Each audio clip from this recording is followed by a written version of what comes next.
Қазталов ауданы орталығындағы Ақбота балабақшасы 1972 жылы салынып пайдалануға берілген. Содан бері жебе түзу жөндеу көрмеген.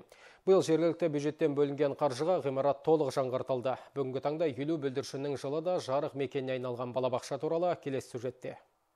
Ақбота бөбекжайының шатыры тозып, жылу жүйелері істен шыққан. 50 жылға жуық жөндеу жұмыстары жүргізілмеген әлеуметтік мекеме ғимаратын жаңарту туралы шешім шығарылып, қажетті қаражат бөлінді. Төбе шатыры ауыстырылып, жылу жүйелері жаңартылып, жаңа терезелер орнатылып, үнемделген қаражатқа жиһаздар сатып алынды.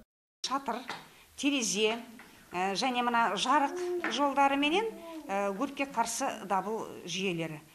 Содан қалған жұмыстар, сыртқы фасадный жұмыстары, отмостка деген, содан кейін мына жылы еден, жылу жүйелерін жөндеу, қосымша есіктерді жөндеп салу, жаңарту, ол өзіміздің жұмыстарымыз болды. Оған содан кейін қалған 2 миллион, үнемделген 2 миллион бюджетке қайтарылды.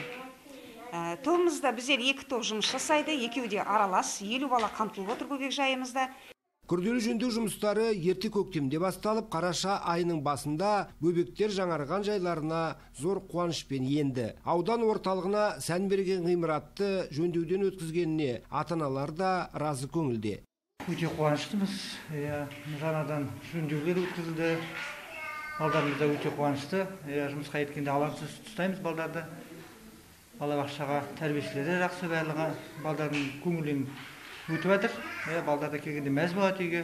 Қазіргі таңда аудандағы барлық балабақшалар санитарлық талаптарға сай жұмыс істеп тұр. Мысалға, Балдәурен балабақшасында балалар 6 топқа бөлінген. Әр топта 15 баладан бар. Жалпы бөбекжай 90 баланы қамтып отыр. Бүлдіршіндердің денсаулығы дәрігерлер мен тәрбиешілердің жіті назарында. Балалардың жатын бөлмелері де талапқа сай 1 метр ара қашықтық сақталған.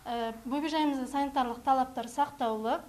Әр топта антисептиктер мен дискобриктер бала санына байланысты қызу өлшегіштер мен сұйық сабындар жеткілікті мөлшерде. Кереуеттердің арасы 1 метр арақашықтықта орналасқан. Күнделікті таза су 2 мезгіл ауыстырылып, балаларды жеткілікті мөлшерде беріліп отыр.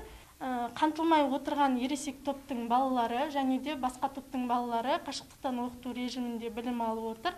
Ал Балапан балабақшасында бүгінгі таңда 30 бала тәрбиеленуде. Қалған 20 бөбек қашықтан тәрбиешілердің бақылауында оқытылуда. Бөбекжайда 12 тәрбиеші, психолог, медбике және саз пәнінің мұғалімі қызмет атқарады. Ертегі балабақшасында да пандемияға байланысты санитарлық талаптар қатаң сақталған. Лоқпан Елеу, Бексұлтан Ғилым, Айдос Қисымов, Ақжайық арнасы.